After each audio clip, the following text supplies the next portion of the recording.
Hola, ¿qué tal? Muy buenas tardes a todas, todos. Estamos ahora en la cuarta semana de nuestro ciclo de charlas 2021.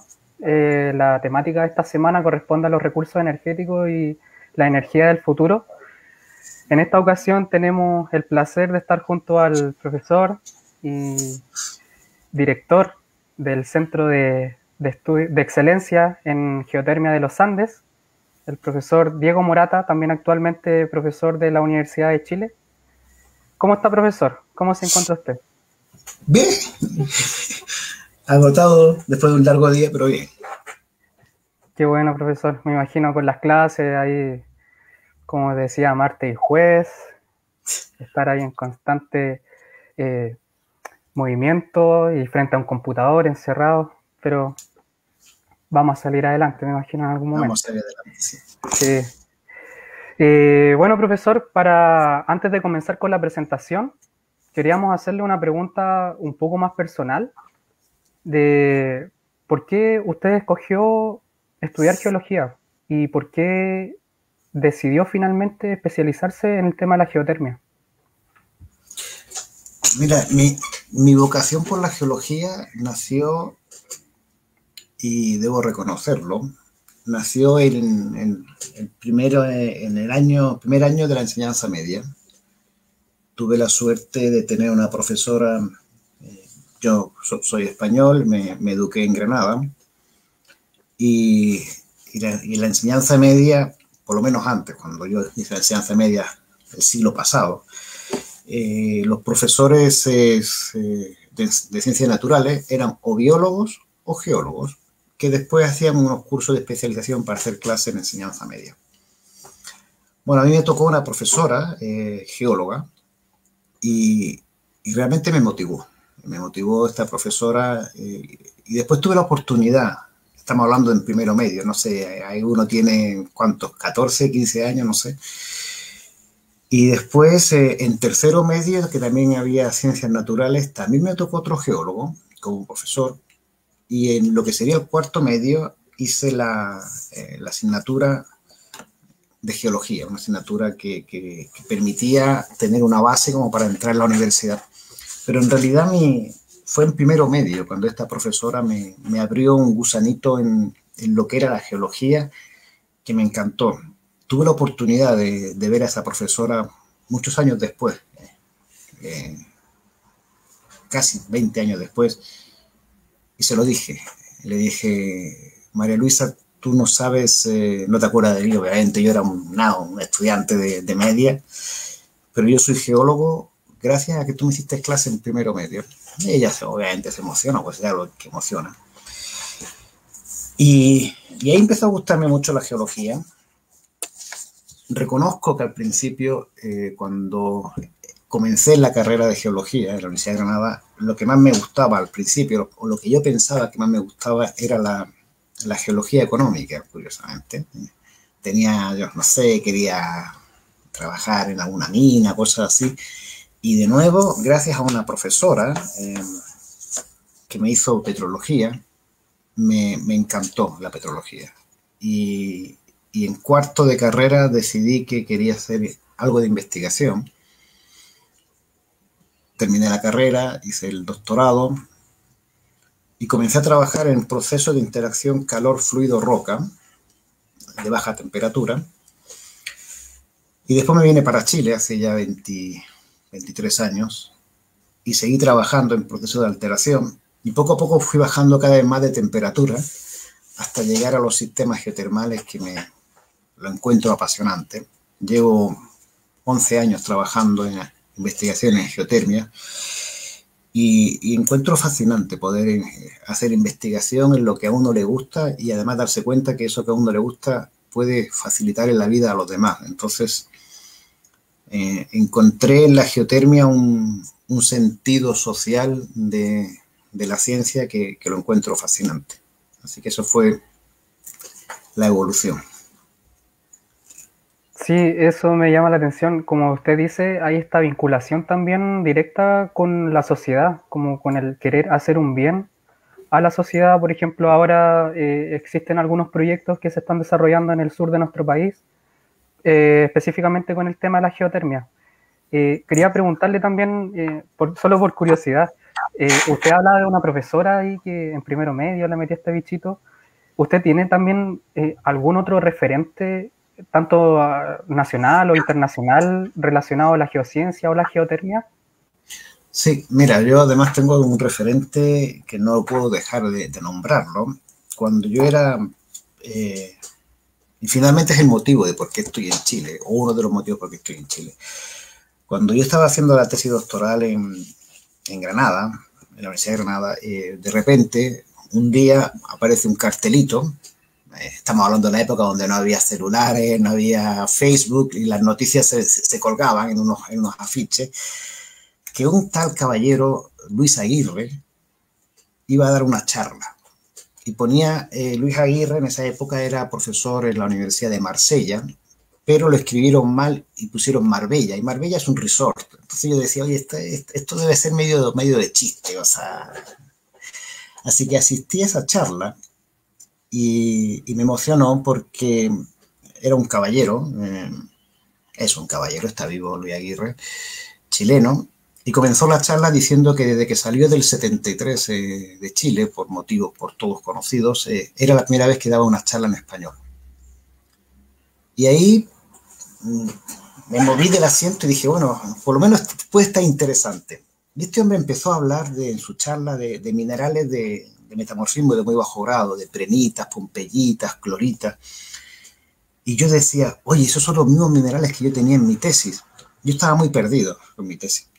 Así que al terminar la charla de este hombre, yo le pregunté si yo podía, de alguna forma, ir a su laboratorio, a Marsella, y hacer estadía de investigación con él.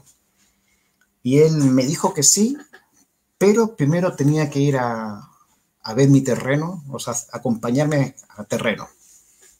Ya, fantástico. Y era impresionante porque para mí era toda una persona de muy alto nivel que decía que quería trabajar conmigo. Que estuvimos trabajando varias veces en terreno en España, él venía, y después yo fui con mucha frecuencia a Marsella, a su laboratorio.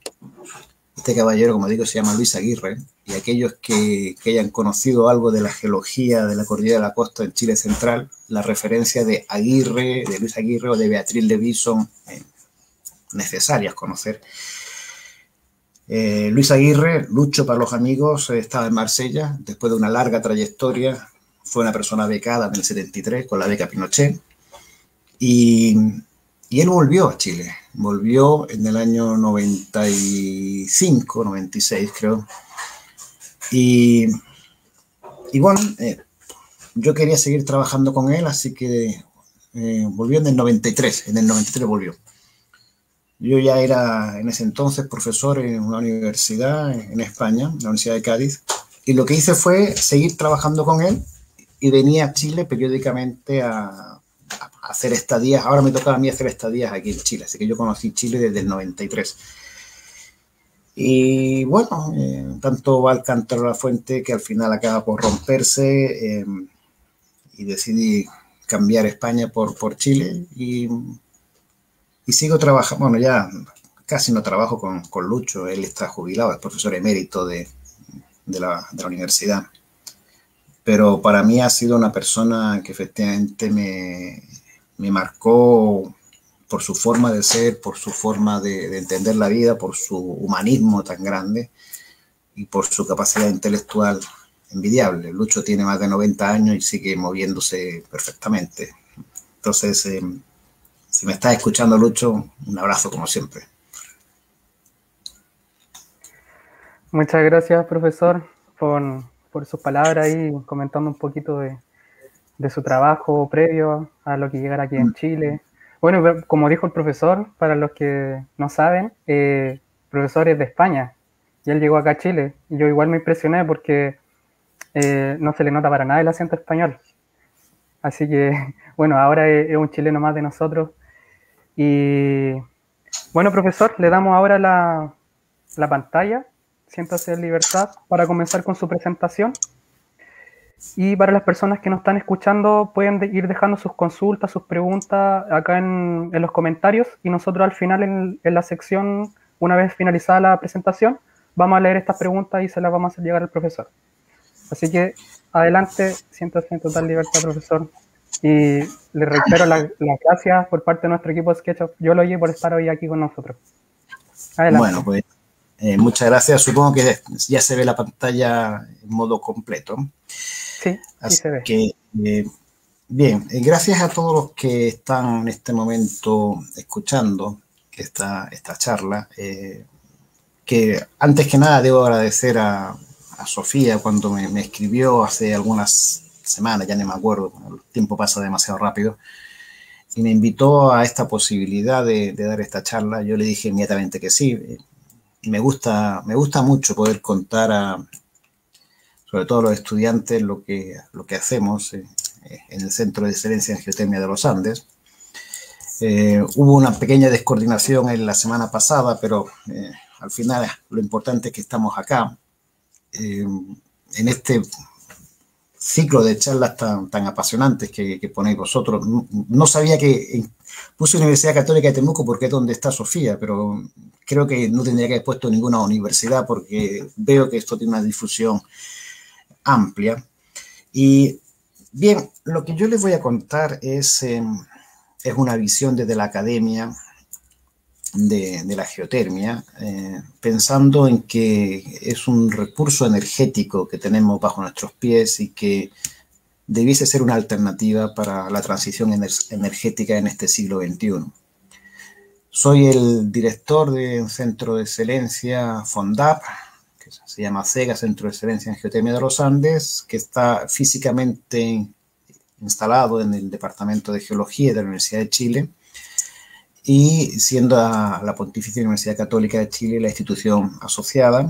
Y además hay investigadores de otros centros de investigación, del CERNAGEOMIN, y 2 investigadores del Austral, que también son parte de este proyecto financiado por la Agencia Nacional de Investigación y Desarrollo, hoy día ANIT, ayer CONICYT. A ver, la charla va a ser un poquito provocativa, en el sentido en que supongo que la gran mayoría de los que están escuchando son gente joven, de edad, de espíritu somos todos, y me refiero a, hemos escuchado y escuchamos el efecto del cambio climático y toda una movida que hay hoy día respecto a la transición energética hacia una matriz dominada por energías verdes. También estamos bombardeándonos, o nos bombardean los medios de comunicación con un nuevo actor que se llama el hidrógeno verde, y es tanto así que se habla ya de que Chile puede ser una potencia mundial de generación de hidrógeno verde. Íbamos a tener en octubre, noviembre del 2019, íbamos a tener la COP25 en Chile, pero por el estallido social se pasó a Madrid. Y hoy día la pregunta es si realmente nosotros como sociedad estamos a tiempo de cambiar el destino, que si no lo cambiamos puede ser dramático respecto a lo que son los efectos del cambio climático. Y si uno se va a lo que sería Chile, Uruguay, o sea, Argentina, en realidad pensemos en países chicos como puede ser Chile. Nosotros somos países somos David, o sea, somos países chiquititos. ¿Qué podemos hacer nosotros cuando las grandes potencias como China, India, Estados Unidos emiten una cantidad de gases de efecto invernadero que son asombrosos? O sea, uno puede ver aquí en estos histogramas con la cantidad de emisores de cuáles son los países que más gases de efecto invernadero están emitiendo: China, Estados Unidos, India, Rusia, Japón, Alemania. Chile queda a la cola, o sea, es prácticamente insignificante lo que emite Chile, pero también ya conocemos por la historia que de repente un granito de arena y otro pueden llegar a constituir una playa.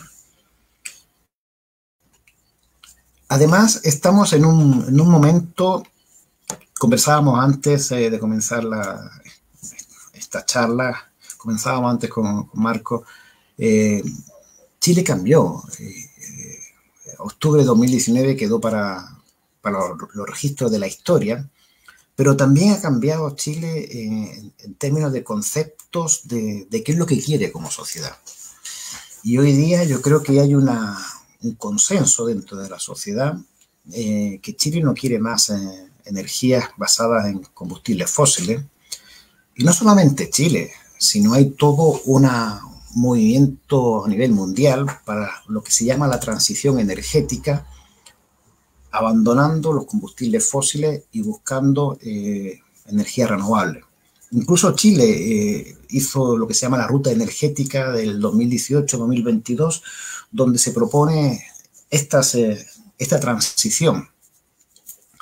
Ahora, la pregunta ¿es posible realmente en nuestro país, en Chile, una transición energética hacia una matriz descarbonizada, verde y sustentable? Vamos a ver que sí es posible, pero hay que hacer algunos esfuerzos como país.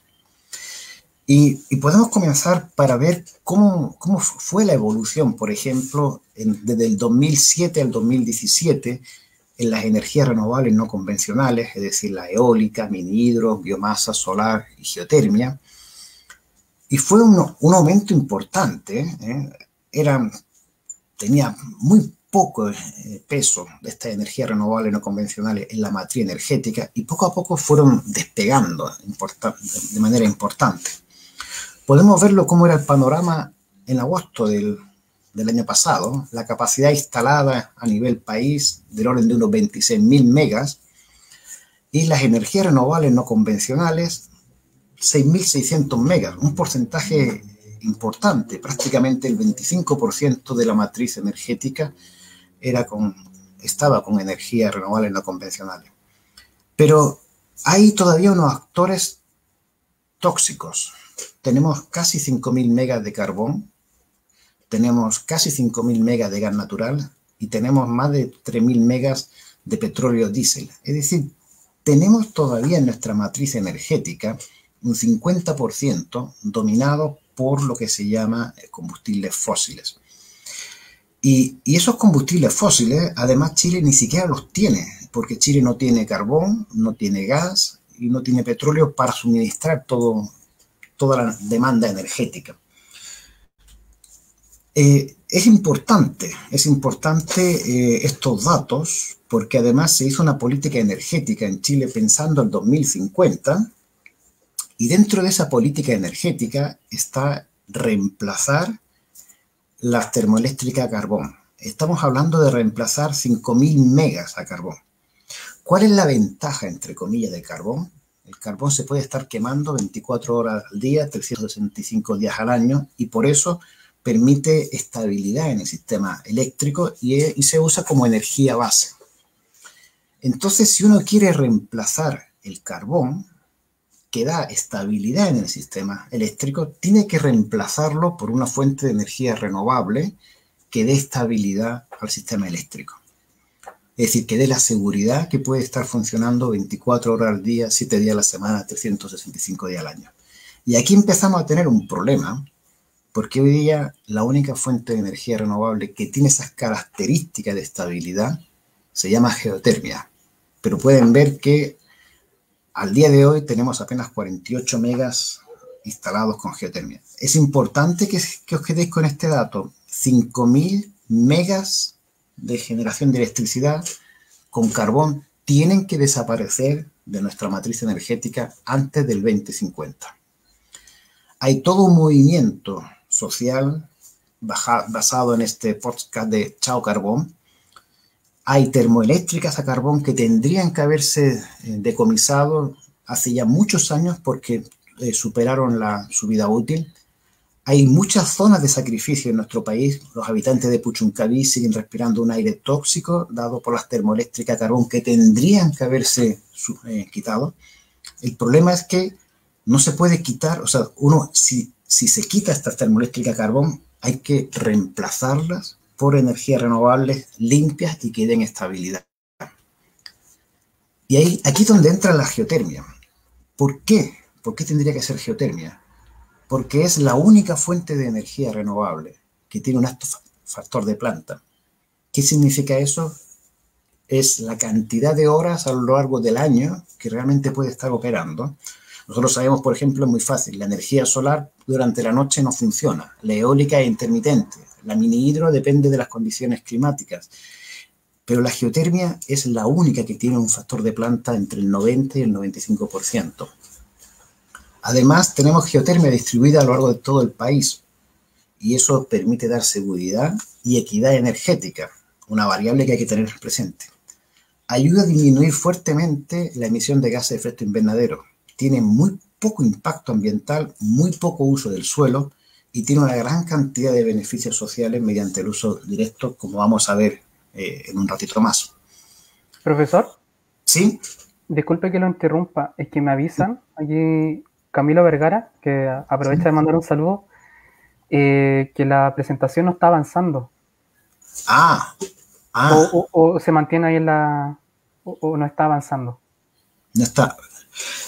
Y si nos salimos de modo presentación, si me salgo de modo presentación... ahí sí se cambia. Sí, ya, ahora sí, es que se había quedado pegado en la primera diapositiva. Se había quedado pegado, sí. Sí, bueno, ya, ahí... adelante nomás, profe. Ahí, bueno, puedo pasar rápidamente, al menos las otras, como para que las vean. Aquí me presenté, aquí dije si estamos a tiempo. Aquí decimos que Chile, que Chile es un país pequeño respecto a los grandes emisores de CO2. El tema de la transición energética, de si es posible o no es posible. Y esta es importante, que es cómo está la matriz energética al día de hoy en nuestro país. Un 50% por combustibles fósiles, 50% por renovables, y el fenómeno de chao carbón y por qué geotermia. Entonces, ¿por qué geotermia? Por estas variables, o estas características que antes comenté. Reconozco, y todo el mundo sabe, que la geotermia tiene un alto factor de riesgo, porque es una fuente de energía que no se ve, o sea, tiene lo que se llama el riesgo minero. Pero para eso las geociencias ayudan fuertemente a mitigar ese riesgo. ¿Cuáles son los condicionantes que se necesitan para poder desarrollar geotermia en un país? En primer lugar, tener recursos geotérmicos. Puede parecer una estupidez, pero si no se tiene recursos geotérmicos no se puede desarrollar geotermia. Además, tener recursos humanos. Es una forma de generar electricidad que implica mucho conocimiento en geociencia. Se necesita una base legal importante, capacidades técnicas y analíticas instaladas en el país, una economía robusta y un término importante en nuestros países andinos es un fuerte componente social.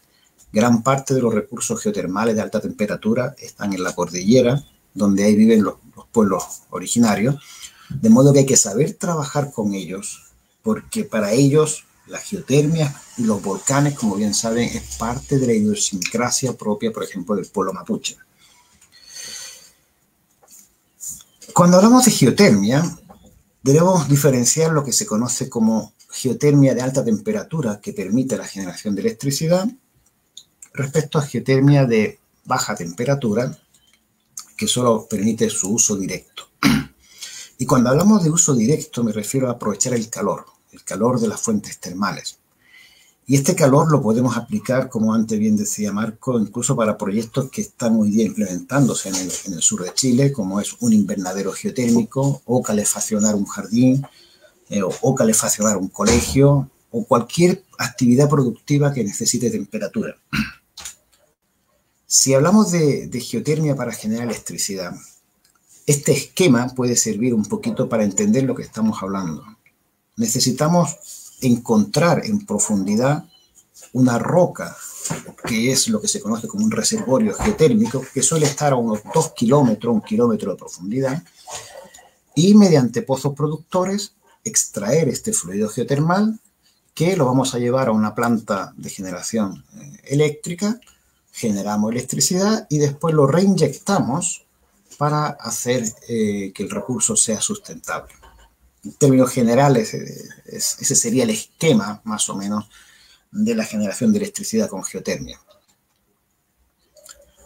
Uno de los problemas que tiene es que desde el momento que se inicia hasta el momento en el cual se se genera el proyecto son prácticamente 5, 6, 7, 8 años. Hay toda una etapa de exploración con mucha incertidumbre y después toda una etapa de desarrollo, y eso es un tiempo largo. Estamos hablando de 8 años para desarrollar un proyecto geotérmico. Es un tiempo que al desarrollador privado, en nuestro país la electricidad la desarrollan los privados, le genera mucha incertidumbre y mucho miedo. Y este es el esquema, finalmente, que tiene una planta de generación de electricidad. Un pozo productor, lo llevamos el fluido geotermal a nuestra planta geotérmica, hacemos un modelo, una turbina que va a mover, va a generar con un generador, y después reinyectamos el fluido en profundidad. Si tienen dudas, después puedo especificar un poquito más, pero es como para no ser muy pesado en la charla. ¿Y cómo está el panorama, por ejemplo, a nivel mundial? Bueno, cada 5 años se hacen los congresos mundiales de geotermia. El año pasado tocaba el Congreso Mundial en Islandia, que obviamente no se hizo, se va a hacer de modo virtual a partir de la semana próxima, una modalidad un tanto rara. Y aquí se hace un recuento de cómo está la capacidad instalada en el mundo. Curiosamente, hasta el 2015, que fue el último Congreso Mundial, el único continente que no tenía geotermia para generar electricidad era el continente sudamericano. Esto cambió y hoy día tenemos nuestra primera planta de generación de electricidad con geotermia, Cerro Pabellón. Estamos saltando ahora al norte de Chile, estamos en la provincia de Ollagüe, a 120 kilómetros al noreste de Calama, en el altiplano, 4.500 metros de altura, y esta es una planta chiquitita que llega a generar 48 megas eléctricos. Es la primera planta de Sudamérica, y eso es un logro. ¿Qué significan 48 megas de generación de electricidad? Para ponerlo en contexto, es el consumo anual de más de 165.000 hogares, es decir, el consumo anual de una ciudad como Calama, y que evita la emisión de más de 166.000 toneladas de CO2 cada año. Esta planta hoy se está ampliando a 33 megas más, así que al final de este año tendremos instalado en Chile 81 megas con geotermia. Fantástico. Pero había 5.000 megas con carbón que tienen que ser reemplazados. Nos queda mucho por hacer. Y esta es la gran problemática. ¿Y cuál va a ser la segunda planta geotérmica instalada en nuestro país? Nadie sabe. ¿Y por qué nadie sabe? Porque hay mucha incertidumbre respecto a los costos y respecto al mercado. La generación de electricidad está en manos de privados. Y esto los privados lo ven como un negocio. Si no ganan dinero rápido y fácil, no van a apostar por un riesgo grande que tiene la geotermia. Y aquí es donde debería estar el apoyo del Estado. ¿De qué potencial estamos hablando en Chile? En el año 2017 se concluyó un estudio interesante donde por primera vez se sentaron en la mesa Ministerio de Energía, desarrolladores de empresas geotérmicas y la academia, y se transparentó ¿cuánto es el potencial geotérmico? Se transparentó, pero con datos duros. O sea, si tú me preguntas a mí, o si alguien me pregunta a mí, yo digo, desde el punto de vista de la academia, nuestros cálculos indican que hay 40.000 posibles megas para ser instalados en nuestro país. Y alguien diría, oye, pero es una aberración, eso es muchísimo. Yo te diría, desde el punto de vista académico, es factible. Es posible, perdón. Este estudio que se presentó en la mesa de geotermia justamente apuntaba a poner todos los datos reales que tiene hoy día la empresa, las diferentes empresas, y poder decir cuánto sería el potencial mínimo y máximo que se podría implementar al 2050. Y fijaros los números, el potencial de referencia promedio son 2.000 megas que, si se diesen las condiciones óptimas, al 2050 se podrían implementar con geotermia.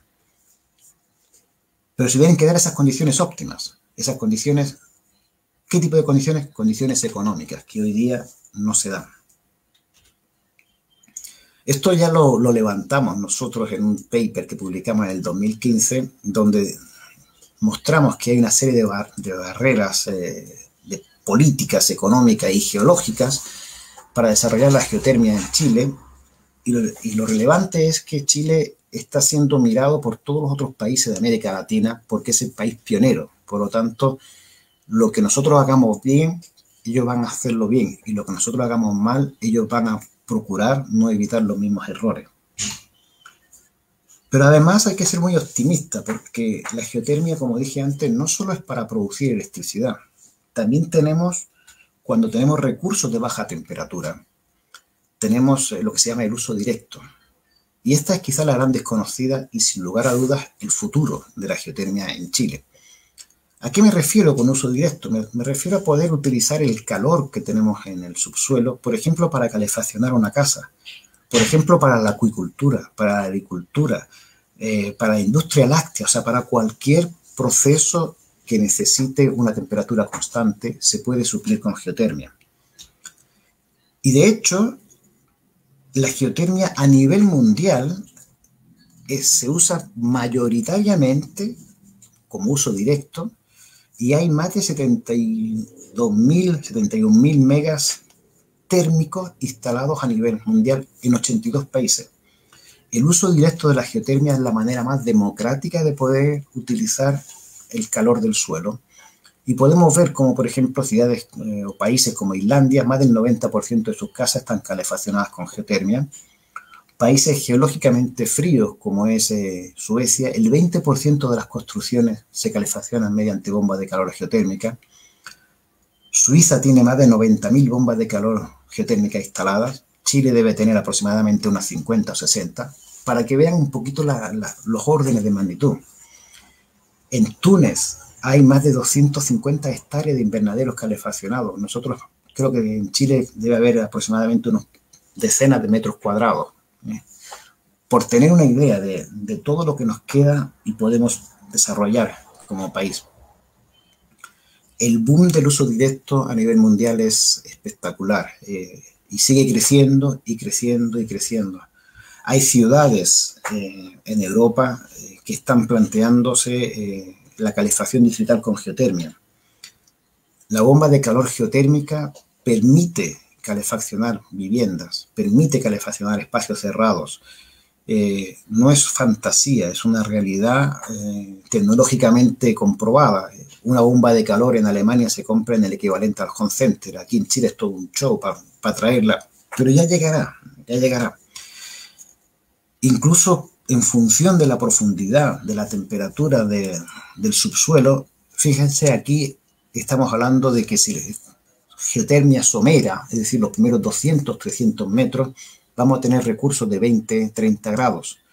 Pero podemos perforar geotermia profunda y tener recursos de 80 grados que nos permitan, por ejemplo, calefacción distrital. No es un sueño. Hoy día, ciudades como París, que geológicamente son frías, si lo comparamos como en contexto geológico andino, hay barrios enteros que se calefaccionan con geotermia. Esta es una imagen real. Aquí tienen Reykjavik, la capital de Islandia. En el año 1930 se calefaccionaba quemando madera y con petróleo. Y en el año 1990 comenzó a calefaccionarse con geotermia. Hoy día Reykjavik es una de las ciudades que tiene mejor calidad de aire del mundo. Esto es una imagen de Coyhaique, cualquier día de invierno, de cualquier año, de cualquiera de los últimos años y de cualquiera de los próximos años. También podría ser Temuco, Padre Las Casas, Valdivia. Yo me pregunto, ¿es justo que todos los años tengamos que ver las mismas imágenes? ¿Es justo que siga siendo Padre de Las Casas y Temuco ciudades con aire pésimo y que la gente se está muriendo? Creo que hay algo que podemos cambiar como país. La calefacción distrital en Europa es una realidad. Aquí, por ejemplo, les muestro centrales geotérmicas en mitad de París. O sea, el aeropuerto de D'Orly, en París, se calefacciona con geotermia. El el Parlamento alemán se calefacciona con geotermia. Estamos hablando de inversiones grandes, sí, de perforar 1 o 2 kilómetros, sí, de datos de inversiones de millones de dólares, sí, está bien, pero son inversiones que el Estado puede hacerlas, debe hacerlas por el bien de los ciudadanos. Nosotros, con proyectos chiquititos financiados por los gobiernos regionales, por ejemplo, hemos demostrado que con una bomba de calor geotérmica se puede calefaccionar un colegio, el Colegio Alto de Macay, en Coyhaique, y sacar la leña, las estufas a leña de las salas de clase. Entonces, después de muchos estudios de geociencias, hoy día este colegio se calefacciona, tiene una temperatura de confort dado con bombas de calor geotérmica. Y aquí tenemos algunos datos y sale en los diarios. Entonces, el Liceo de Coyhaique fue el primer colegio calefaccionado con geotermia en Chile. Y esta es la bomba de calor geotérmica, parece una lavadora. No tiene mucha, no es nada complejo, ¿eh? Es captar el agua subterránea, pasarla por un intercambiador de calor, en la bomba de calor, se calefacciona el espacio y después se devuelve el agua un par de grados más fría. Y de esa forma ni siquiera se toca y se molesta la naspa subterránea. Pero también nos ha servido, por ejemplo, para hacer un invernadero. Este es un invernadero geotérmico que instalamos en el sur, en Patagonia, en Puerto Aysén, y aquí además tiene un fuerte componente social porque trabajamos con gendarmería, y estos ciudadanos que ustedes están viendo aquí son reclusos. Son reclusos, esta es una cárcel abierta, y aquí es un invernadero, y los reclusos lo que están aprendiendo es un oficio de agricultor, para el día que salgan libres poder desarrollarse como persona. O sea, además de mejorar la calidad de vida, porque en Puerto Aysén no se pueden cultivar lechugas todo el año, dadas las condiciones climáticas, además hay un componente social grande, muy importante, con mejorar la vida a las personas. Y por supuesto que hay muchas más aplicaciones, o sea, podemos pensar en la industria. De hecho, hay una industria aquí en la región metropolitana, una viña que usa geotermia somera para parte de su proceso industrial. Contaba antes que en la región de Los Ríos nosotros tenemos ya 3 proyectos que estamos implementando, uno en Mafil, otro en Panguipulli y otro en Liquiñe. En la Araucanía estamos interviniendo un colegio en Curacautín, ya están las obras terminadas, debieran haber estado terminadas, pero la pandemia nos pilló a todos, y también estamos sacando la estufa a leña de este colegio para que los chicos puedan calefaccionarse con una calefacción limpia y sustentable. Pero yo sueño todavía más en grande, o sea, ¿por qué no calefaccionar grandes hospitales? Y de hecho ya se hace, el hospital de Talca, el hospital de Rancagua, se calefacciona con geotermia. Podríamos pensar en una política de Estado de que todos los edificios públicos nuevos que se hagan analicen la posibilidad de calefaccionarse con geotermia. No es una fantasía, es una realidad que hoy día en países del primer mundo se hace. Las circunstancias son a veces económicas, pero cuando uno ve la cantidad de plata que se bota en este país, yo creo que se podrían hacer. Nosotros demostramos cómo, por ejemplo, incluso en un proyecto financiado por el Ministerio de Energía en un tiempo atrás, la factibilidad del uso directo en la cuenca de Santiago, cómo podríamos mejorar la calidad del aire en Santiago utilizando bombas de calor geotérmica, utilizando calefacción distrital. Incluso uno puede ir hasta en grande, como dije antes. Miremos Punta Arenas. Punta Arenas hoy día es una de las ciudades, si no la ciudad que tiene mejor sistema de calefacción. Es una calefacción distrital con gas, pero es un gas que está subvencionado. O sea, realmente va a llegar un momento en donde el gas en Magallanes se va a terminar y hay que darle calidad de vida a los ciudadanos que viven en Punta Arenas. Hay toda una línea de investigación y desarrollo en Estados Unidos y en Europa, utilizando los pozos abandonados de gas y petróleo para su uso para geotermia. Y en Magallanes tenemos más de 3.000 pozos. Y de hecho, los datos que hoy día se conocen indican que hay sectores con gradientes geotermales y temperaturas interesantes al fondo de los pozos como para usarse como calefacción distrital e incluso en algunos sectores hasta para generar electricidad. ¿Por qué no? ¿Por qué no pensar en estos sistemas de calefacción que evitarían de una vez por todas los problemas de contaminación atmosférica y la cantidad de gente que muere año a año? Hace 2 semanas salió en un diario de amplia distribución nacional. El nombre del diario, sí, me da igual, es el Mercurio. Y los datos que daban eran patéticos, porque eran dramáticos más que patéticos, porque indicaba que, bueno, dentro de las capitales del mundo, Santiago de Chile era la que tenía peor calidad del aire.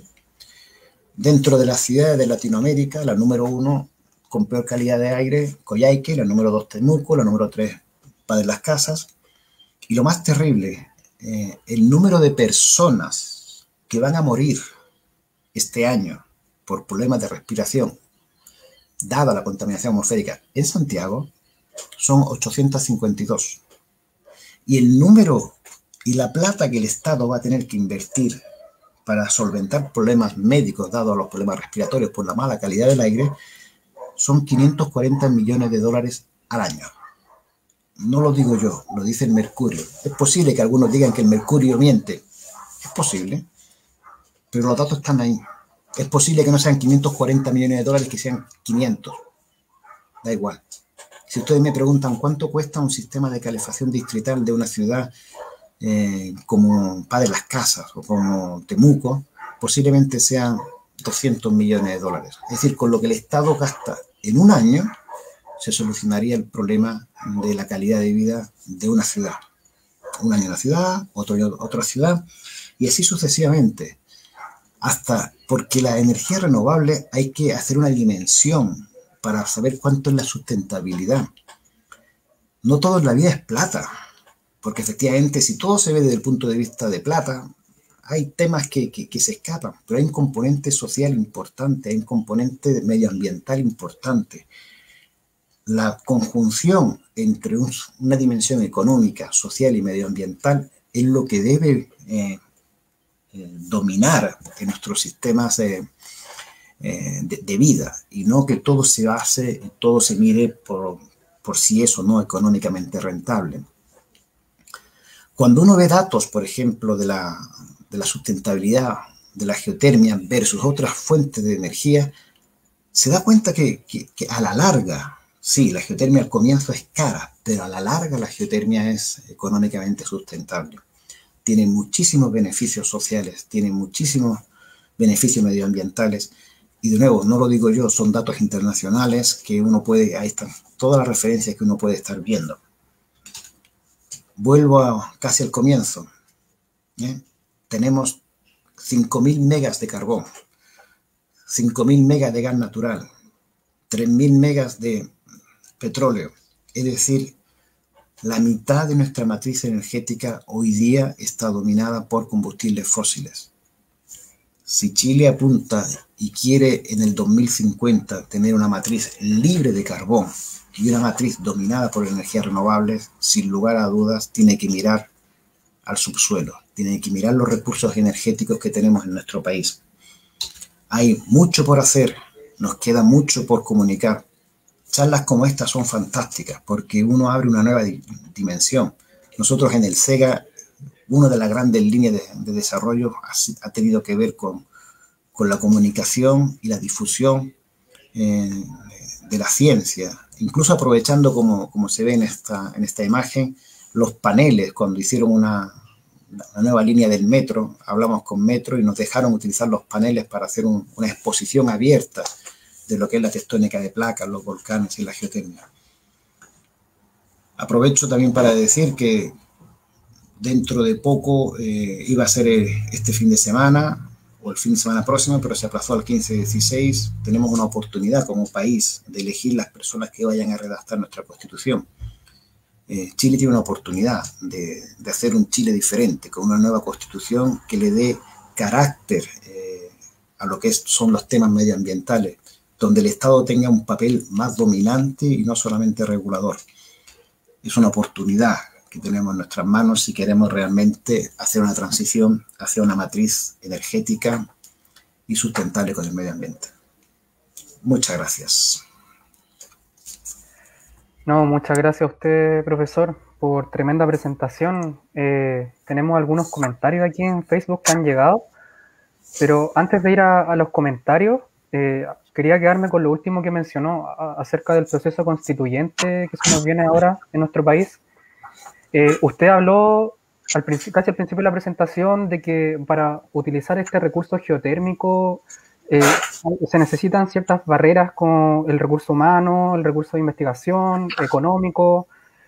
Bien sabemos que aquí en Chile, bueno, ahora el Estado ha decidido aún más rebajarle el presupuesto a ciencia. Entonces, es un problema que se va arrastrando y que va siendo como un efecto de masa a futuro de qué pasa con los investigadores, qué tipo de ciudadanos queremos formar, quizás un país que se desarrolle en base a la productividad, tal como lo hemos estado haciendo quizás los últimos 200 años, o un país que mire al futuro, un país sustentable, que se desarrolle con esta economía sustentable, con los recursos también, la utilización de buena forma ecológica también, que en lo posible tenga el menor impacto ambiental posible. Profesor, yo en ese sentido quería consultarle, ¿qué es lo que pasa ahora actualmente en estas políticas de Estado, en estas políticas públicas con respecto al tema energético? ¿Qué es lo que se está planteando? O si conoce usted a algún constituyente que esté enfocado principalmente en lo que son las energías renovables del futuro. Mira, nosotros, y este aplazamiento de las elecciones a lo mejor nos da un poquito de margen. Nosotros en el SEGA queríamos poner sobre la mesa algún constituyente y hacer un seminario como para que cuenten cómo ven ellos el tema energético, el tema de sustentabilidad medioambiental. Lamentablemente nos cuesta mucho, es muy difícil saber quiénes son los constituyentes que van a salir, porque hay mucha gente que se está postulando. Sí queremos hacerlo cuando tengamos algunos nombres, como para poder empezar a hablar, y sobre todo cuando se desate la carrera presidencial, queremos poner en un seminario a los posibles candidatas de nuevos presidentes para Chile, plantearle directamente cuál es la perspectiva que tienen pensado para las energías renovables. Hoy día es sorprendente ver el lobby que hay detrás del hidrógeno verde. El hidrógeno verde, a ver, generar hidrógeno como combustible consiste en tomar la molécula de agua, inyectarle energía, romperla en molécula de hidrógeno y molécula de oxígeno. Eso se hace desde hace mucho tiempo, y de hecho el hidrógeno es el combustible para los cohetes, entre otras cosas. Pero esa energía que se le inyecta o que se le inyectaba antes era mediante carbón o una energía que procedía de combustibles fósiles. En el momento en que las energías renovables van ganando mercado, porque los precios son cada vez más bajos, se plantea la posibilidad de hacer hidrógeno, esta energía que venga de la energía renovable. Y es impresionante lo que hoy día en el país se está hablando, hay seminarios, hay muchos millones invertidos y muchos millones puestos sobre la mesa para desarrollar hidrógeno verde, que me parece muy bien, pero una forma también de generar hidrógeno verde es mediante geotermia. La geotermia es una energía renovable. Nueva Zelanda, que tiene muchos recursos geotermales, está generando hidrógeno verde con geotermia. Entonces yo creo que es responsabilidad también de todos y cada uno de los ciudadanos de enterarse qué tipo de políticos son los que queremos que nos gobiernen, de enterarse de por dónde va la mano y de enterarse de una vez por todas por qué una fuente de energía como la geotermia, que da estabilidad, que da seguridad energética, ¿por qué no se desarrolla en Chile? Seguramente un político de cuello y corbata va a decir, ¿por qué es muy caro?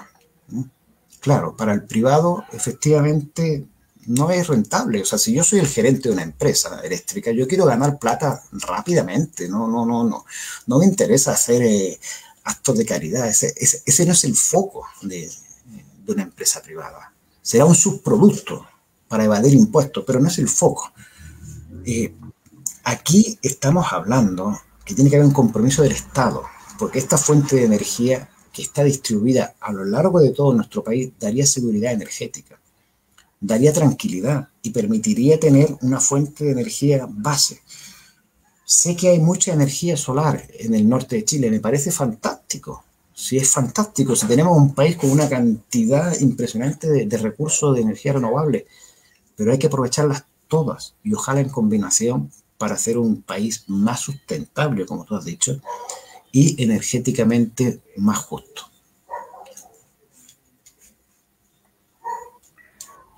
Bueno, profesor, vamos a mostrar algunos comentarios que han llegado a Facebook. Camilo Vergara, Hola, Camilo.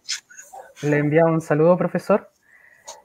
Aquí Cristian Bastías dice, saludos, profesor Morata. Soy Cristian Bastías, espero que esté bien el profesor con la pandemia. Quería preguntarle sobre las experiencias que ha tenido él y el profesor en relación a pueblos indígenas y si ha tenido algún apoyo o una preocupación por parte de ellos a causa de actividades geotérmicas. Hola, Cristian. Mira, pues curiosamente hemos tenido bastantes trabajos con comunidades indígenas y también tuvimos un proyecto bonito con el Ministerio de Energía, con la Unidad de Equidad Social, creo que se llama así, siempre se me olvida el nombre, en donde nosotros hicimos una ruta de norte a sur para explicar a los diferentes pueblos originarios, pueblos indígenas, lo que es la geotermia. Fuimos al norte, fuimos al centro, fuimos al sur, al extremo sur. En todas estas instancias siempre ha habido un trato muy cordial, muy amable por parte de los pueblos indígenas. De hecho, puedo contar que a mí me tocó ir al seminario que se hizo en Temuco y me tocó ir 2 o 3 días después del asesinato de Catrillanca. O sea, a ese nivel de tenso estaba el ambiente y siempre hubo mucho respeto. ¿Y por qué hubo mucho respeto? Porque nosotros dentro del SEGA tenemos un área de investigación social que la lleva Sofía Vargas y siempre hemos trabajado en conjunto con las comunidades, con los pueblos originarios, para entender la idiosincrasia en concreto, por ejemplo, del pueblo mapuche. Para mí ha sido muy gratificante trabajar con ellos. Hemos tenido muy buena acogida y de hecho, sorprendentemente buena acogida, hasta el punto que en uno de estos seminarios nos dijeron, profesor, nosotros estaríamos de acuerdo con una planta geotérmica en nuestro territorio, porque es una energía que nos da la Pachamama, es una energía nuestra, que nos da los volcanes, siempre y cuando que se haga amigable con el medio ambiente y que no sea una cosa brutal. Pero una planta, con lo que usted está diciendo, de 5 o 10 megas, fantástico. Y ahí es donde de nuevo yo digo, bueno, ¿y por qué, si hay buena acogida, por qué no se hace? Y de nuevo volvemos a un tema de Estado. Podemos ver la experiencia de Nueva Zelanda. El Estado de Nueva Zelanda trabajó con los maoríes y hoy día hay plantas geotérmicas que las llevan los maoríes. ¿Por qué no pensar en pequeñas plantas geotérmicas de 5 o 10 megas que den electricidad sectorial? No grandes plantas, si eso ya pasó, si ya las grandes centrales hidroeléctricas, eso ya Chile dijo que no con Hidroaicén, así que hay que cambiar un poquito el chip. Y en este sentido la cosmovisión mapuche en concreto es bien impresionante y muy respetuosos con lo que puede hacer la geotermia, siempre y cuando que se le explique bien y no se les intente engañar, como se ha hecho en algunas ocasiones. Claro, eso es interesante de plantearlo incluso a futuro como un trabajo que incorpore también a los pueblos indígenas, a la sociedad en general. si tiene tan buena acogida, claro, como decía usted, ¿qué es lo que está pasando? Ahí ya nos metemos al tema del Estado, a los problemas del Estado, al tema del financiamiento por parte de los privados, que a ellos no les conviene que se haga esta energía por su visión, quizá a corto plazo. Pero bueno, esperemos que a través de los años se pueda desarrollar aún más esta idea, ahora también con el proceso constituyente, como bien lo habíamos conversado anteriormente, que se ponga este tema en la mesa, que se hable, que se comente, que incluso nuestros senadores y diputados tengan conocimiento de esto. No, ellos no pueden hacer oídos sordos quizás a lo que una comunidad podría llegar a exigir. Si todos estamos unidos pidiendo quizás por cambiar el sistema de la energía, de la utilización de la energía que tenemos acá en nuestro país, como decía usted en la misma presentación, cuántas muertes, cuánta plata incluso ahorraríamos al Estado y no tendríamos que estar después lamentándonos por lo que está ocurriendo, por ejemplo, en Temuco, lo que ocurre en Magallanes, en la región de Aysén. Pero bueno, esos son temas que tienen que ser tocados también. Es parte también nuestro rol que tenemos como estudiantes, como futuros profesionales también del área de la geología, de que podamos desarrollar esta controversia, esta discusión con la parte ya un poco más de gestión y planificación del Estado. Acá María José Araneda dice, yo vivo en Padre de las Casas, es terrible la contaminación que se genera por la calefacción convencional. Es por esto igual mi motivación hacia la energía geotérmica y poder cambiar este patrón y ayudar también al medio ambiente. Saludos, profesor. Genial. Creo que no te envidio, María José, porque cuando uno antes podía viajar, recuerdo la última vez que estuve en Temuco en invierno y fui por el día a una reunión a la Seremía de Energía. Y es impresionante, porque solamente por el día cuando me volví, me monté en el avión, el olor a leña era impresionante. Entonces, no es justo. O sea, no es justo que ciudadanos nuestros tengan que respirar ese aire tóxico un año y otro año y otro año. Y después estamos ahora en abril, dentro de 2 meses más, vamos a ver las mismas imágenes de siempre, con pleno COVID y plena pandemia, la gente con enfermedades respiratorias, porque el aire no se mejora, sí, tranquilamente, porque la gente tiene que calefaccionarse porque hace frío. Y claro, lo que ha estado haciendo generalmente los gobiernos es cambiar un tipo de estufas por otras que son de combustión lenta, pero igual sigue quemando cosas. Entonces, la solución hay una solución de verdad, pero cuesta plata, pero ahorra vidas. Entonces ahí es donde uno tiene que poner la balanza, ¿qué es más importante? ¿Darle calidad de vida a los ciudadanos o ahorrarse unos billetitos? José Alfredo Aguilar le envía un saludo desde El Salvador. Desde El Salvador, país, o El Salvador, sí. Y de hecho, Salvador.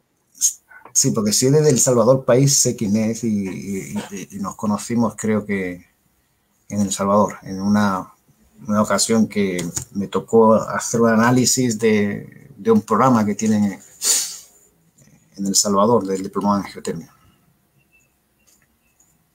Así que sí, José Alfredo, sí. Saludos. Un saludo, José Alfredo.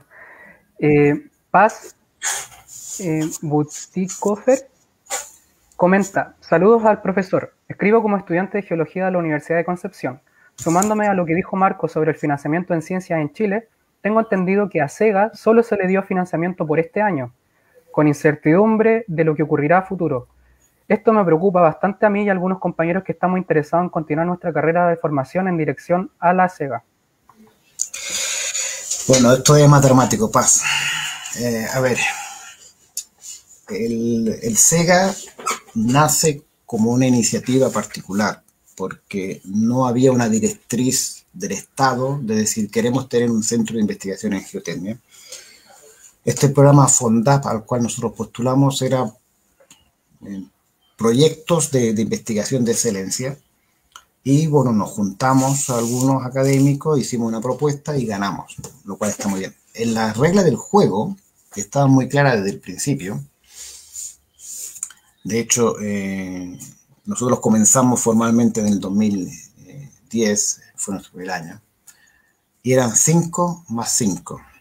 O sea, 5 años, y si se hacía una evaluación a los 5 años y si era positiva, se renovaba por otros 5. O sea, desde el principio todos sabíamos que teníamos financiamiento por 10 años. Lo que pasa es que, te soy muy honesto, cuando comenzamos hace ya 11 años, uno ve muy lejos el 2020. Yo lo veía lejísimo, el 2020, una cosa pero lejísimo. Se fue acercando el 2020. Todos los años hemos tenido un proceso de evaluación internacional. Las evaluaciones siempre han sido excelentes. Y se terminaba en el 2020. Y Fondap sacó una convocatoria especial de una suerte de un año extra, un balón de oxígeno, para terminar aquellos tópicos que no se hubiesen podido concretar en el 2020. Postulamos, ganamos este año extra, y SEGA termina su financiamiento por parte del Estado, es decir, por parte de la ANIT, en diciembre de este año 2021. Si tú me preguntas qué pasará a futuro, no lo sé. SEGA como tal podrá seguir existiendo, porque yo soy académico de la Universidad de Chile, entonces yo voy a seguir con esta batalla de mejorar la vida de los ciudadanos utilizando geotermia, pero el financiamiento de la ANIT se termina este año. Marco lo dijo antes, hay reducción presupuestaria, hay centros de excelencia muy buenos, el nuestro, no lo digo yo, lo dicen los evaluadores internacionales, y bueno, se termina el convenio y se termina. No sé cómo se hace, Paz, porque son muchas personas las que trabajan en el centro. Muchos son académicos y entonces, bueno, tienen su sueldo asegurado, pero tenemos muchos investigadores, muchos, cuando te digo muchos, son varias decenas de personas, que su sueldo depende del financiamiento por la ANIT, o sea, investigadores que en el 2022 no van a poder seguir. A mí me da pena incluso pues, pensando como, ya Marco dijo que ya soy chileno, entonces pensando como chileno, o sea, una inversión importante en materia gris, en equipamiento, en personal, que, bueno, puede quedar así como, hasta aquí llegamos, como el conejito Bugs Bunny, y eso es todo, amigos. Es preocupante el futuro, sí. Profesor, en ese sentido, entonces, le debemos quizá el posible desarrollo de esta energía renovable a la parte de la empresa privada, ya que el Estado no se está haciendo cargo de esto, ¿no? Mira, esa afirmación el Estado rápidamente te lo va a revertir diciendo que Cerro Pabellón nació como un joint venture entre Enel, Green Power y la ENAP. Y la ENAP es el Estado. Entonces, efectivamente, el Estado participó inicialmente, después se fue quitando. Lo que comenzó siendo 51-49, hoy día creo que es 80-20 y la ENAP incluso quiere quitar participación. Sí puedo afirmar que si no hubiese sido porque Enel Green Power es una multinacional muy grande, con espaldas muy grandes, si no hubiese sido por eso, ni siquiera Cerro Pabellón se hubiese instalado. O sea, Cerro Pabellón se instaló también por un tema estratégico de Enel Green Power, que dijo que quería tener la primera central geotérmica en Sudamérica, quería instalarla ellos y en Chile. Entonces, bueno, pues tienen una espalda muy grande. Tienen muchos años de experiencia con la geotermia y sabían que era una ruta larga, pero tienen un campo geotermal espectacular. De hecho, ahora los 33 megas de ampliación le están saliendo por muy poca plata, porque el campo da para mucho, y da para mucho más.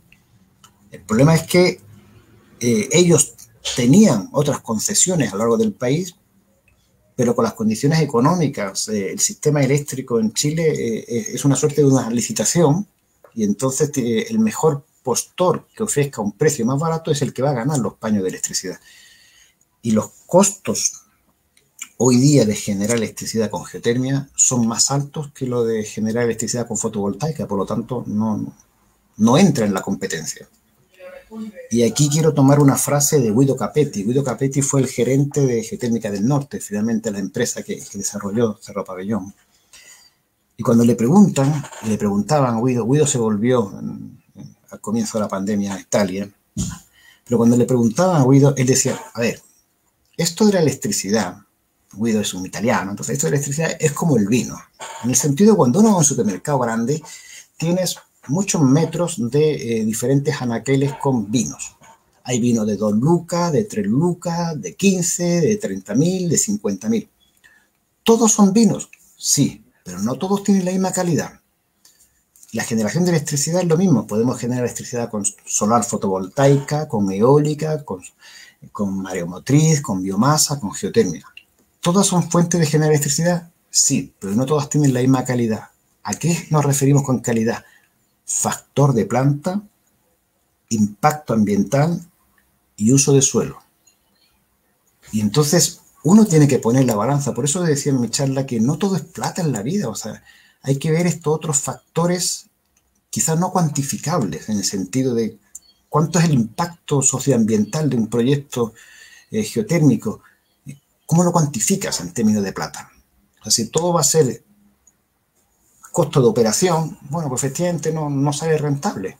Pero ahí es donde tiene que estar el Estado, decir, bueno, no le sale rentable al privado, pero yo como Estado quiero dar seguridad.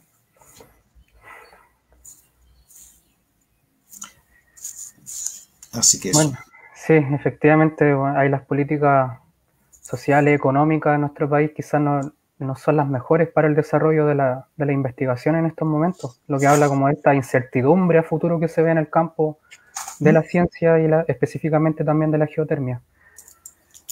Camilo aquí nos hace un comentario. Él dice, lamentablemente la región metropolitana se está construyendo una mega central hidroeléctrica como es Salto del Maipo, pese a que la mayor parte de la comunidad local se ha opuesto desde su inicio, ya que pone en jaque al sistema hidrológico que provee de agua potable a Santiago. Bueno, se agradece mucho el trabajo que desarrolla el SEGA, mostrando que en Chile hay científicos de primer nivel y que la aplicación del conocimiento generado nos permitirá avanzar hacia un futuro más sustentable. Un agrado escucharlo, profesor. Muchas gracias, Camilo. Eso es lo que hay, o si ese es el país que tenemos, entonces también tenemos que tomar un poquito de cargo de conciencia y aprovechar las instancias que cada 4 años nos permite la democracia de buscar nuevos políticos. Porque claramente ha habido gran parte de la comunidad efectivamente que se opuso a Alto Maipo y ahí está. Hidroaicén, yo me acuerdo cuando querían hacer Hidroaicén en Patagonia y ahí fue la sociedad la que paró Hidroaicén. Por eso yo decía que la sociedad chilena ha cambiado mucho, pero todavía nos queda bastante por poner algunos temas medioambientales, algunos temas de seguridad y de equidad energética. Yo estoy en Santiago y yo vivo en una burbuja, y lo digo así honestamente delante de María José, que vive en paz en las casas. No es justo que yo respire un aire regular y ella un aire asqueroso. No es justo. Los dos tenemos exactamente los mismos derechos y esa injusticia social y energética hay que ponerle un poquito de materia gris para ver cómo se soluciona.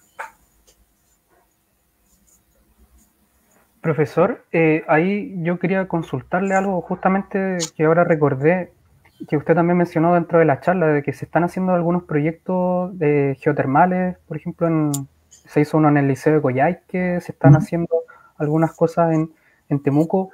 ¿Es ese quizá el camino que debamos asumir nosotros como investigadores, como científicos, de aquí en adelante, quizás ir haciendo pequeñas cosas, pero que vayan haciendo un cambio y esperar quizá un momento determinado en que estén las condiciones para que podamos desarrollar plenamente la energía geotérmica? ¿Usted cree que sea así quizá el futuro, de que vamos a tener que empezar por pequeñas cosas para luego llegar a una política de Estado?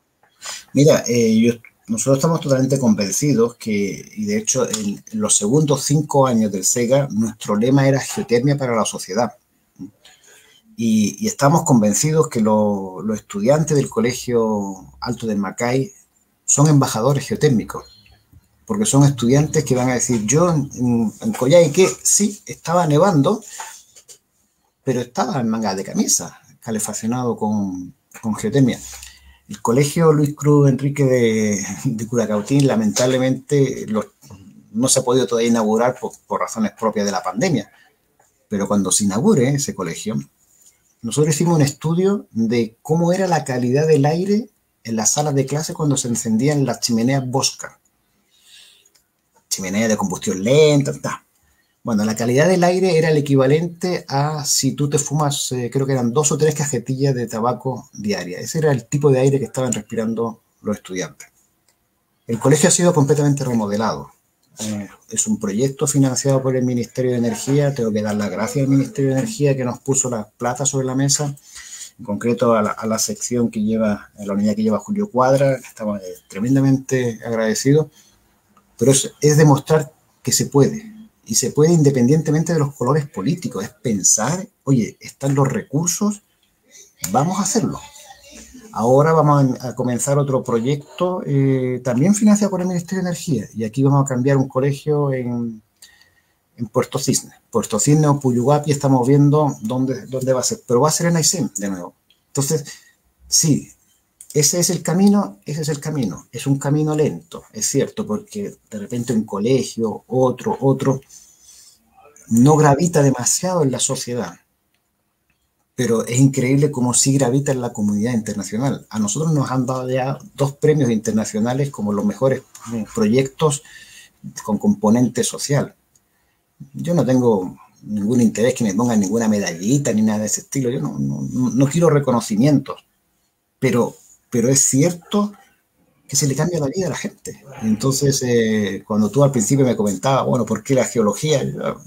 La evolución me hizo de querer ser geólogo económico, y después me gustaron los volcanes y mira dónde estoy ahora, pensando en cómo cambiar la calidad de vida de las personas.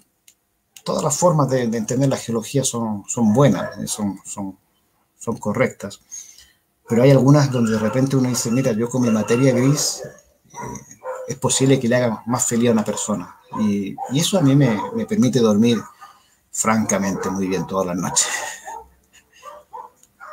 Sí, y eso es uno de los puntos que más me llamó la atención, como esta vinculación que se tiene directamente con la sociedad, que hoy en día es una de las cosas que también está en la mesa de discusión entre la comunidad científica. ¿Cuál es el verdadero aporte directo que tiene la ciencia a la sociedad?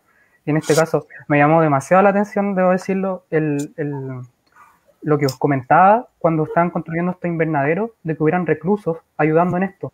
Yo me imagino, por ejemplo, los niños de los colegios o donde se quieran hacer, por ejemplo, invernaderos o cualquier bomba geotérmica en pos de ayuda a la sociedad, los niños van a crecer, van a ir viendo eso, van a ir preguntando, uy, ¿qué es esto? Van a ir conociendo también de dónde proviene esta energía, van a saber qué es la energía renovable. Entonces, yo digo, como también decía, estos pequeños cambios van marcando mucho el entorno, el desarrollo del entorno, del crecimiento quizás de una comunidad pequeña, de un distrito pequeño, va haciendo la diferencia porque estamos formando quizás personas con otro, quizás con otra visión de cómo puede ser el país a un futuro, de cómo podemos utilizar estas fuentes de energía. Entonces me parece excelente y de verdad destaco también la labor que tiene SEGA, esta vinculación que tienen con la sociedad, se agradece, es lo que hace falta también, y bueno, y una opinión personal, lo veo como estudiante de geología, de que falta esa vinculación hacia la sociedad, de hacer cosas, de utilizar nuestra cabeza, nuestras investigaciones en pos de ayudar a la sociedad.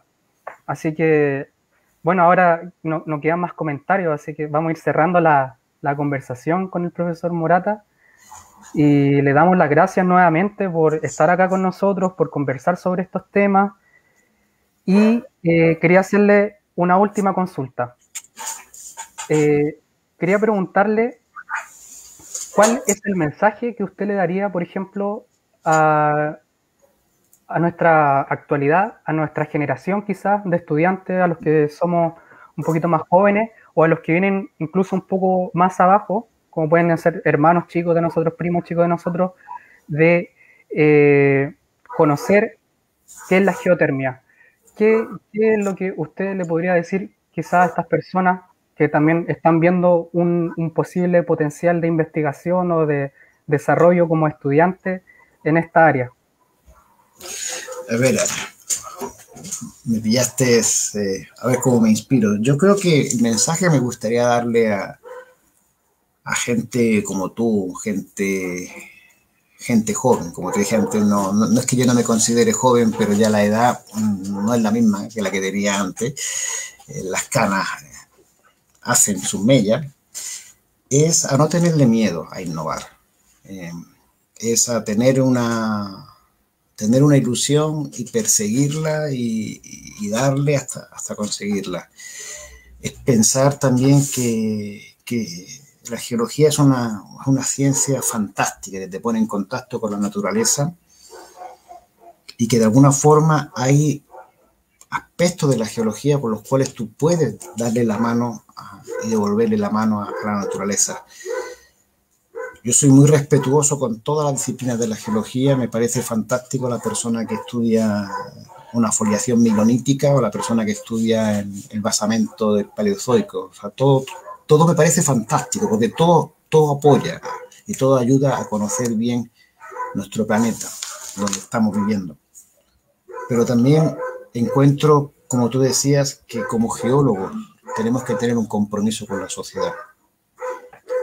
No podemos vivir en la burbuja que muchas veces, como gremio de geólogos, por haber estado muy bien pagados, sobre todo antes, cuando los geólogos ganaban mucha plata. Esos son los perros, que tengo un vecino que pasea perros, a pesar de que estamos en confinamiento y que no se puede salir, pero todos los días eso de las 7:20 pasea, de arriba para abajo, pero en fin, son las cosas del directo. Así que disculpe. Pero lo que decía que darle ese componente social a la ciencia no es fácil, Marco, porque incluso los parámetros de evaluación, cuando uno quiere postular a proyectos, el componente social no se evalúa mucho. Se evalúa si tienes paper, más paper, menos paper, y los científicos muchas veces somos muy ególatras, queremos tener mucho más paper y tener el índice H más alto y todo este tipo de historias, que está muy bien, si ya a esta altura de la vida estoy de acuerdo con casi todo. Pero también a toda esta gente joven que me pueda estar escuchando, animarlo a que no tengan miedo al cambio, a que no tengan miedo a la innovación, a que no tengan ese temor de que es que así es Chile. No, si siempre ha sido así, que por favor nunca más se escuche esa palabra de si esto es Chile, eso funciona para Europa o para Nueva Zelanda, pero esto es Chile, aquí somos todos mediocres. Ni somos mediocres, ni somos mejores, ni peores, somos iguales que los demás. Y si uno tiene un sueño y tiene una ilusión, el que la sigue, la consigue. Así que hay que tener la esperanza. Dentro de poco saldremos de esta pandemia y nada, a seguir para adelante. Bueno, muchísimas gracias, profesor, por ese mensaje final. Aquí, bueno, Roberto Arenas también nos dice unos grandes. Muchas gracias por acercar la ciencia a la gente. Un gran abrazo. Así que también nosotros desde acá, desde el equipo de Sketch of Geology, desde Valdivia, desde Temuco, les enviamos un grandísimo abrazo a cada uno de ustedes, a los que están participando, a los que asistieron a la presentación. Le damos las gracias por estar aquí, por querer informarse y las gracias también a usted, profesor, por querer compartir su experiencia aquí con nosotros. Así que esperemos que cambie el futuro, no tenemos que tenerle miedo a nada, como usted dice. Nuestra generación quizás es un poquito la que se podría decir que ve ese cambio, que muchos de nosotros nacimos entre la transición en que Chile ya pasó a ser una democracia, quizás crecimos de otra forma, no vimos tantas cosas como ocurrían antes, pero sí está esa irrupción, esa rebeldía quizás joven, que todos la tenemos en el fondo, como usted dice, esa juventud de espíritu, de querer cambiar las cosas, de no tenerle miedo al cambio, a la innovación, de ir siempre para adelante, de pensar en que se puede lograr cosas, de que aportando un pequeño granito de arena podemos hacer grandes cosas. Así que nuevamente reitero el agradecimiento a ustedes, a los participantes. Bueno, los dejamos también invitados a las charlas que vamos a tener mañana y pasado mañana sobre minería terrestre, también hablando un poquito de este rol del geólogo y los desafíos ambientales que se proyectan hacia el futuro. Así que bueno, muchas gracias, profesor. Gracias a vosotros. Hasta otra. La próxima prometo visitaros en Valdivia o Temuco, pero será cuando se pueda. Sí, en algún momento tendrá que ser, tendrá Exacto. que terminar la pandemia. Profesor, aquí mandan muchos saludos de agradecimiento, dar las gracias, Nicolás García, Felipe Alonso, dar Felipe gracias Arellano. también por la charla. Paz nuevamente, a no perder la esperanza, dice. Y María José terminando también ahí, mil gracias, acá con toda la fe para seguir en la rama de la geotermia. Muchas gracias a cada una y uno de ustedes por estar aquí. Muchas gracias, profesor, nuevamente. Y los esperamos mañana en la charla de minería terrestre. Que tengan una excelente tarde, ahora ya noche, y un buen cierre de semana. Nos estamos viendo. Un gran abrazo a todos. Chao. Gracias, profesor. Nos vemos. Chao. Nos vemos. Chao. Esto se cierra aquí.